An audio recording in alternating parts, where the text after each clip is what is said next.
ऐसे आप सभी हैं। हमें आशा है कि आप सभी पूर्ण रूप से स्वस्थ होंगे और जो भी आपको ऑनलाइन के माध्यम से पढ़ाया जा रहा है उसे आप बहुत अच्छे तरीके से पढ़ रहे होंगे और समझ रहे होंगे। तो बच्चों, आज मैं आपकी विषयाध्यापिका स्नेहलता श्रीवास्तव क्लास 3rd के बच्चों को, कक्षा 3 के बच्चों को हिंदी सुलेख में पाठ 3 सर्वनाम का दूसरा भाग पढ़ाने जा रहे हूँ, जिसे आप बहुत ध्यानपूर्वक पढ़ेंगे।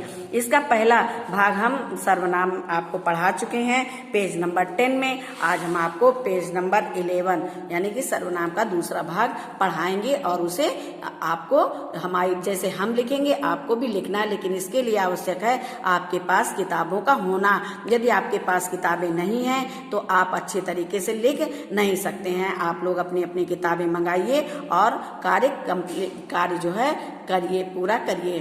तो आइए हम यहाँ पे देखते हैं, लिखा हुआ है सर्वनाम के मुख्य रूप से 8 भेद हैं। सर्वनाम के कितने भेद होते हैं? 8, जो इस प्रकार हैं: व्यक्तिवाचक सर्वनाम, निजवाचक सर्वनाम, संबंधवाचक सर्वनाम, निश्चयवाचक सर्वनाम, अनिश्चयवाचक सर्वनाम, प्रश्नवाचक सर्वनाम, वितरणवाचक सर्वनाम और स्वत्वबोधक सर्वनाम। ये सर्वनाम 8 प्रकार के होते हैं। जैसा कि आप सर्वनाम की परिभाषा जानते ही होंगे, नहीं जानते तो हम आपको बताते हैं कि जो शब्द संज्ञा के स्थान पर प्रयोग किए जाते हैं उन्हें सर्वनाम कहते हैं। जैसे मैं, तुम, तुम्हारा, उसका, उसकी आदि।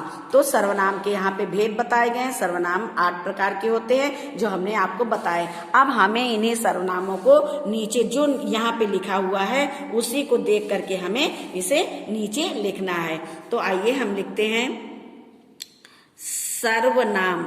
अच्छी से पेंसिल आप लेंगे, डार्क पेंसिल, तो आप लिखेंगे सर्वनाम।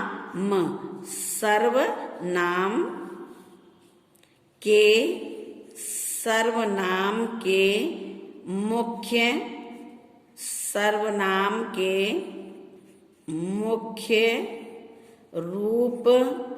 मुख्य रूप से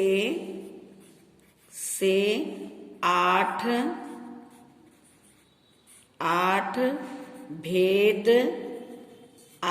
भेद हैं। 8 भेद हैं। यहाँ तक आपका हो गया। जो इस प्रकार हैं, जो इस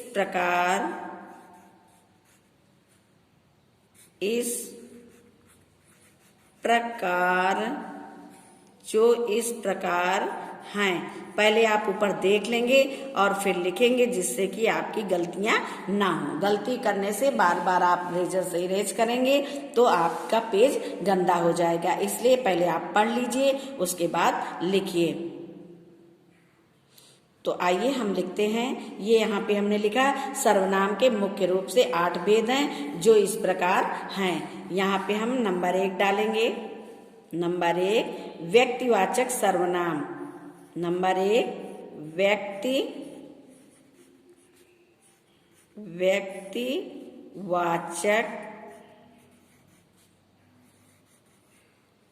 व्यक्तिवाचक।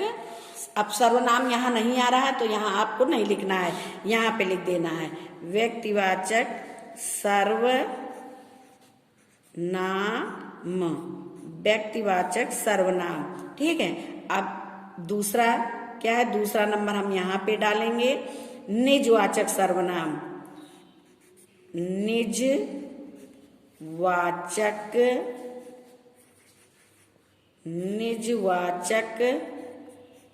सर्वनाम। निजवाचक सर्वनाम।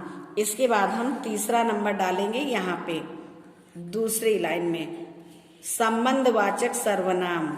संबंधवाचक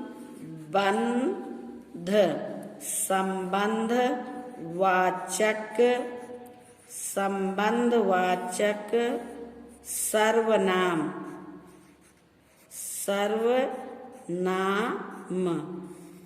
ये हो गया संबंधवाचक सर्वनाम। अब इसके बाद हम यहाँ पे चौथे नंबर पे लिखेंगे निश्चयवाचक सर्वनाम। निश्चयवाचक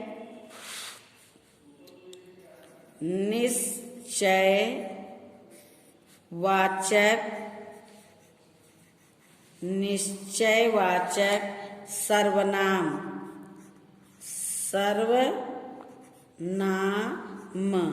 निश्चयवाचक सर्वनाम। इसके बाद हम यहाँ पे नंबर डालेंगे, दूर दूर नंबर डालेंगे। 5वें नंबर पे है अनिश्चयवाचक सर्वनाम।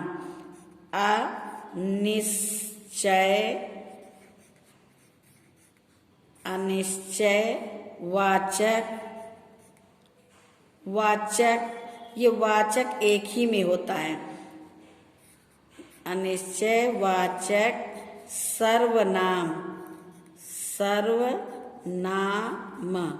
अनिश्चयवाचक सर्वनाम। फिर 6वें नंबर पे है, 6वां नंबर हम दूसरी नई लाइन में लिखेंगे। 6वें नंबर पे है प्रश्नवाचक सर्वनाम। प्रश्नवाचक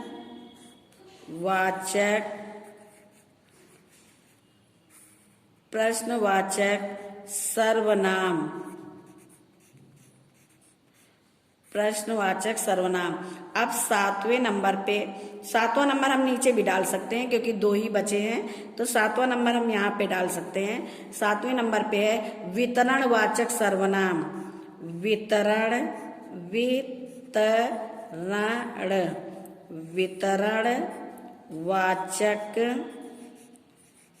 वितरणवाचक सर्वनाम। वितरणवाचक सर्वनाम।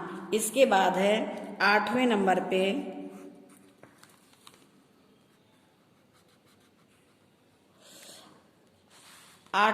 पे है स्वत्वबोधक सर्वनाम। आधा सा, वा, आधता और वा। स्वत्वबोधक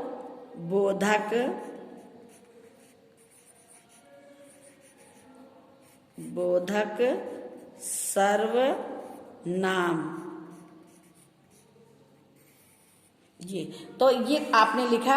आप पेंसिल थोड़ा से मोटी लेंगे, मोटी पेंसिल बनाएंगे जिससे कि आपके अक्षर बहुत अच्छे बने। जैसे कि ऊपर लिखा हुआ उसी प्रकार हमने नीचे लिखा है। अब आपको इसको पेंसिल से ही लिखना है और जो कॉपी का वर्क दिया जाएगा, कॉपी में जो हम सुलेख देते हैं उसमें आप जो है पेन से ऊपर की लाइन जो पेन से लिखी हुई है, आप पेन से नहीं लिखेंगे, आप पेंसिल से ही पूरा लिखेंगे और उसका पेज नंबर और डेट अवश्य डाल देंगे। तो बच्चों, आज ये आपका पार्ट 3 सर्वनाम हमने पढ़ाया, जो आपको अच्छे तरीके से समझ में आ गया होगा और आप इसको बहुत अच्छे तरीके से लिखेंगे। तो बच्चों, आज ये आपका पार्ट 3 सर्वनाम यहीं पे समाप्त होता है। धन्यवाद।